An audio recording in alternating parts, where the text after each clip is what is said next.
Nalazim se na Kefaloniji, najvećem i po mnogima najlepšem grčkom ostrvu u Jonskom moru, koje i usred leta ostaje mirno, bez velikih gužvi masovnog turizma, ali sa plažama koje izgledaju nestvarno lepo. Dobrodošli u 5. epizodu serijala Moto Odiseja Kefalonija. Čika Story je urednik emisije. Juče sam bio u najružnijem primorskom mestu na cijelom Mediteranu, vozio po Kefaloniji, svratio u najjužnije mesto na ostrvu i dan završio u glavnom gradu. Dobar dan, dobri ljudi. Pozdrav sa Kefalonije. Doći na ovo ostrvo i provesti cijel odmor u jednom mestu potpuno je promašaj. Zato sam ja nakon 3 dana boravka u Samiju juče motorom došao u Argostoli, glavni grad ostrva, gdje ću provesti naredna 4 dana. Zdravo sam, gospodin.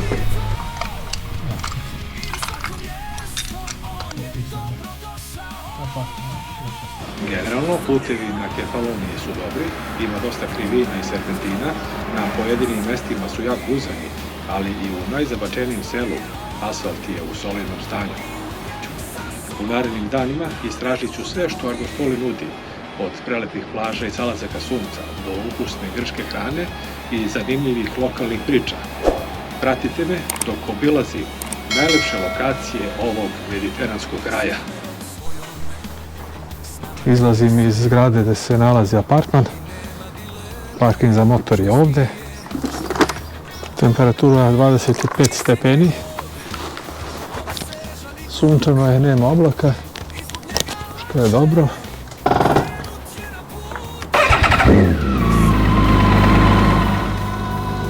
Argostoli, osim što je glavni, on je jedini grad na Kefaloniji. Smešten je uz more, ima luku i obalu, ali zanimljivo, nema svoju plažu. Zašto je to tako i kako izgleda ovaj grad, saznaćete u ovoj epizodi. Do centra grada imam nešto malo više od 1 km, ali sam ipak pošao motorom da napravim jedan krug, sino sam se prošetao pešice. U današnjoj epizodi predstavit ću vam Argostoli, njegov ritam, izgled i svakodnevicu ostrvskog života. Kasnije odvešću vas i na jednu zanimljivu plažu u blizini. A sada vozim kroz ulicu Argostolija da vidim kako ovaj grad zaista izgleda. Ovdje desno sad skrećem prema šetalištu uz more. Zaustavit ću se kod Drapano mosta, odnosno najdužeg kamenog mosta preko mora u Evropi, koji je dugačak 690 metara. Argostoli se nalazi na jugozapadnom delu ostrva, duboko uvučen u zaliv koji nosi isto ime. Grad leži uz mirne vode, prirodne luke, zaštićene od otvorenog Jonskog mora, što mu je kroz istoriju donosilo i prednosti i ograničenja. Zbog tog položaja, u unutrašnjem delu zaliva, okružen brdima i naspram poluostrva Liksuri, Argostoli nema otvorenu obalu prema moru, pa tako ni klasične plaže. To je grad koji živi uz more, ali ne od mora, i upravo ta posebnost ga čini drugačijim od svih drugih mesta na Kefaloniji. Ovdje je bujna vegetacija, vidi se da od pamtiveka je ovo područje naseljeno. Argostoli, osim plaže, ima sve što po mojim kriterijumima jedan primorski grad treba da ima. Šetalište uz more popločano kamenim pločama, pešačku zonu sa mnogobrojnim ranjama, kafićima i restoranima, borovu šumu sa klupama na kraju grada. Kefalonija je imala tu nesreću da je 1953. pretrpela težak zemljotres koji je uništio skoro cijelo ostrvo, pa iz tog razloga postoji veoma malo istorijskih znamenitosti. Ako se uzme u obzir da je Kefalonija dosta stradala i za vreme Drugog svjetskog rata, onda je razumljivo zašto su u Argostoliju skoro sve građevine novijeg datuma. Like, share, subscribe. Nastavljam dalje vožnju ulicama Argostolija. Sa moje lijeve strane je autobuska stanica, ispred mene je more.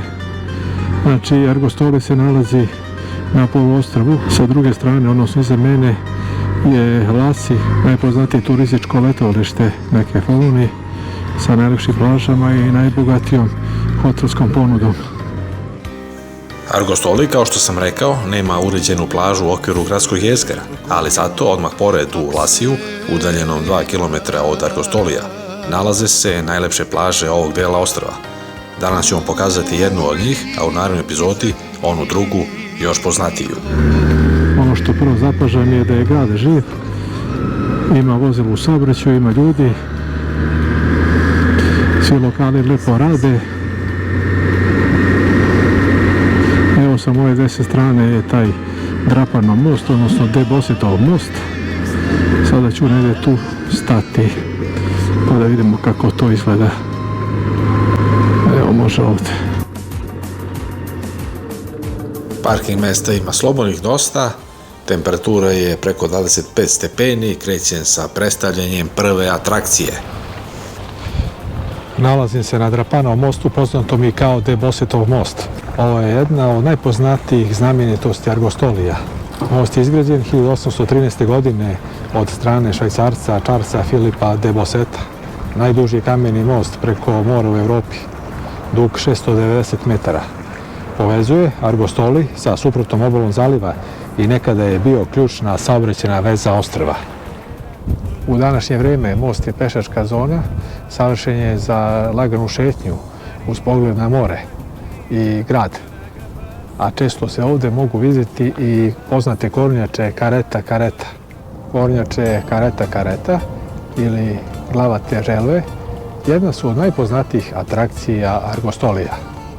Ove morske kornjače se često mogu vidjeti ujutru u gradskoj luci kada prate ribarske brodove u nadi da će dobiti ostatke sveže ribe. Poznate su po tome što su jedne od najstarijih vrsta kornjača na svijetu, postoje već preko 100 miliona godina. Kefalonija je jedno od retkih mesta u Europi gdje se kornjače razmnožavaju. Ženke polažu jaja na peščanim plažama ostrva, posebno na plažama Mounda i Skala. Nažalost, ova vrsta je ugrožena zbog ljudske aktivnosti i zagađenja, pa se u Argostoliju sprovode planovi zaštite kako bi se sačuvala njihova populacija. Ovaj obelisk koji se nalazi za mene i koji je otprilike negdje na sredini mosta podignut je u znak sećanja na izgradnju mosta. Iako nije veliki, obelisk daje karakter mostu i dodaje vizualni kontrast mirnoj panorami zaliva. Šetnja ovim mostom je naročito lepa ujutru ili pred zalazak sunca, kada se Argostoli ogleda u mirnim vodama zaliva. U prestonici Kefalonije stanuje 1/3 stanovnika ostrva, oko 13.000. Ostrvo ima netaknutu prirodu, a jedina je mana što se nalazi u trusnoj zoni. Procena je da se 50% zemljotresa u Europi desi u Grčkoj, a od toga 50% u široj oblasti Kefalonije. Ovde su zemljotresi jedna od turističkih atrakcija koje gosti mogu da dožive. Osim Fiskarda, sva mesta su izgrađene u posljednjih 50 godina i zgrade su projektovane tako da mogu da izdrže i 9 stepeni Richtera bez posljedica. Nakon šetnje po mostu odlazim pravo u pešačku zonu grada.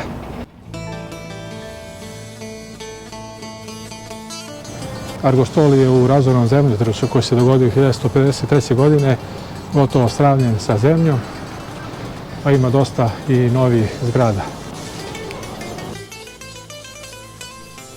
Iako su mnoge zgrade nove zbog zemljotresa iz 1953. godine, Argostoli je uspeo da sačuva prepoznatljivi izgled.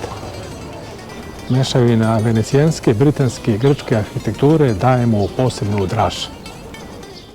Kada vam dosadi šetnja pored mora, za 5 minuta ćete se naći u glavnoj turističkoj ulici, Litostrotu, prepunoj radnji, kafića i poslastičarnica.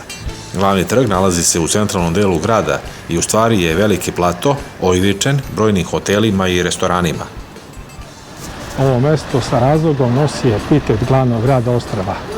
Postoje različite vrste trgovina, prodavnice, radnje, pekare, kafići, restorani, kafeterije.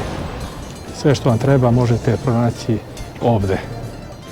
Mogu reći da Argostoli obiluje sadržajem koji će zadovoljiti i najzahtevnije turiste, od šetnje kroz stare ulici i trgove do odlične hrane i prijatne atmosfere. U okolini grada ima mnogo zanimljivih mesta za posetiti, poput svetionika Svetog Teodora. U blizini grada se nalazi i mesto gde morska voda ponire u zemlju, da bi se kasnije ponovo pojavila u podzemnom jezeru Melisani kod Samija. Argostoli je pravi primer mesta gde se istorija, priroda i svakodnevni život spajaju u savršeni balans. Vreme za kafe pauzu. Evo ovdje je jedan vrlo lep kafić, pa ću sesti. Bio sam u Samiju, u Fiskardu, u Porosu, u Skali. Veoma je žalostno i tužno kad vidite da nema nikog na ulicama, na plaži. Ovdje ima i lokalnog stanovništva i turista. Hello, cappuccino. Posle ručka ću otići na plažu Macris Gialos. Danas je najtopliji dan tokom mog boravka na Kefaloniji. Nakon kraće pauze, nastavit ću sa razgledanjem grada. Sljedeća stanica će biti centralni gradski trg, mesto gde se svakodnevno okupljaju mešteni i turisti. Tamo ću najbolje osjetiti energiju Argostolija. Ulice u pešačkoj zoni su pune zanimljivih prodavnica. Možete pronaći autentične grčke suvenire, domaće maslinovo ulje, ručno rađene sapune sa lavandom i naravno tradicionalna vina sa Kefalonije poput poznatog Robola vina. Argostoli je sa razlogom najbitniji i najnaseljeniji grad ostrva i kao takav je kulturni i administrativni centar Kefalonije. Ukoliko ste ljubitelj muzeja, možete posjetiti arheološki muzej, kao i muzej folklora. Opšti je utisak da je Argostoli jedan lep gradić koji svakome može da ponudi nešto. Moj prvi utisak u Argostoliju je da ima poseban šarm.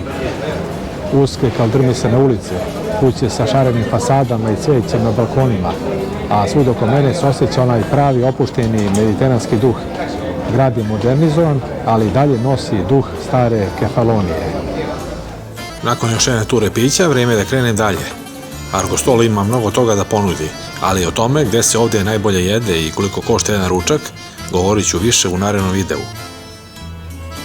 Nalazim se na trgu Valijanovu, srcu Argostolija i glavno mesto okupljanja lokalnog stanovništva i turista. Ovaj prostorni trg okružen je kafićima, restoranima i trgovinama. Iz luke u Argostoliju polazi trajekt ka poluostrvu Paliki na drugoj strani zaliva. To je najbrža veza između glavnog grada i mesta kao što je Liksuri, koji je drugi po veličini na ostrvu. Ali o toj strani Kefalonije i o samoj vožnji trajektom govorit ću više u narednim videima. Trg nosi ime po Panagisu Valijanosu, poznatom dobročinitelju sa Kefalonije. Predeče je ovdje savršeno mesto za predah uz grčku kafu ili ouzo, dok posmatrate svakodnevni život ovog prelepog ostravskog grada. Smešteni kapaciteti su raznovrsni, od luksuznih hotela preko manjih porodičnih pansiona do apartmana u samom centru grada. Najveća koncentracija turista je tokom jula i avgusta, kada Argostoli postaje pravo letovalište. Aerodrom se nalazi svega 10 km južno od centra grada u blizini Lasija. Povezuje ostrvo sa Atinom, Solunom kao i brojnim evropskim gradovima, što Argostoli čini lako dostupnim i turistima iz inostranstva. Plaže u Lasiju poput Macris Galos i Platis Galos nalaze se na samo 2-3 km od centra Argostolija, što znači da treba oko 5 minuta vožnje ili 30 minuta pešice. Motorom ću brzo stići i uživati u prelepim plažama. Ni danas baš nema puno sreće sa vremenom. Ima sunca, ali ima i oblaka. Vozim ka Platis Gialos, u prevodu širokoj plaži, koja se nalazi u turističkom delu Lasija i komentarišem šta vidim pored puta.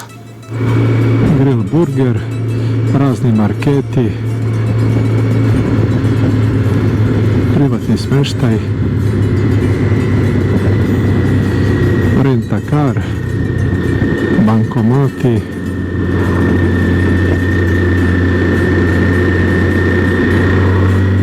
evo ovdje su neki restorani, taverne, pa opet sa desne strane marketi. Pravo turističko mesto koje nažalost živi samo 2 mjeseca tokom godine. Evo ovdje desno se skreće za Macris Galos plažu. Ja ću ići dalje još malo. I evo skrećem za plažu Platis Gialos, mala plaža u uvali. Sa glavnog puta silazim ka parkingu. Već osjećam miris mora i čujem šum talasa. Parking je dovoljno prostran, što olakšava pristup plaži čak i u letnjim mesecima kada ovde ima više posetilaca. Uskoro ću stati i ostaviti motor, a onda uživati u kristalno čistoj vodi i zlatnom pesku ove prelepe plaže. Nije mnogo velika,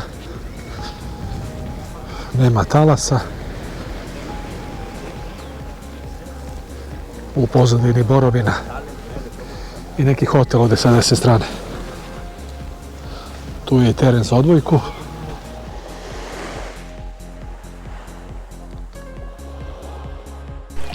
Odlučio sam da se okupam.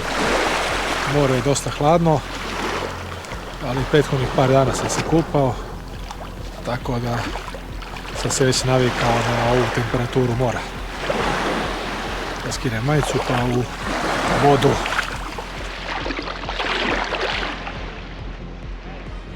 Osim mene nema nikog u vodi, odnosno ima jedan, evo tamo pliva. Simpatičan hotel na ovom bregu gore. Završio sam sa plažom, odog sad u apartman da se presvučem pa ću izaći u grad. To bi bilo sve za danas, hvala na pažnji i svako dobro. Pravi, kad motorom krene, haos u glavi. Njegov put pomno je skrojen, pare za benzin i pasoš u džepu. Samo gas. Čika story je to, nema toga puta koji nije prošao. Čika story.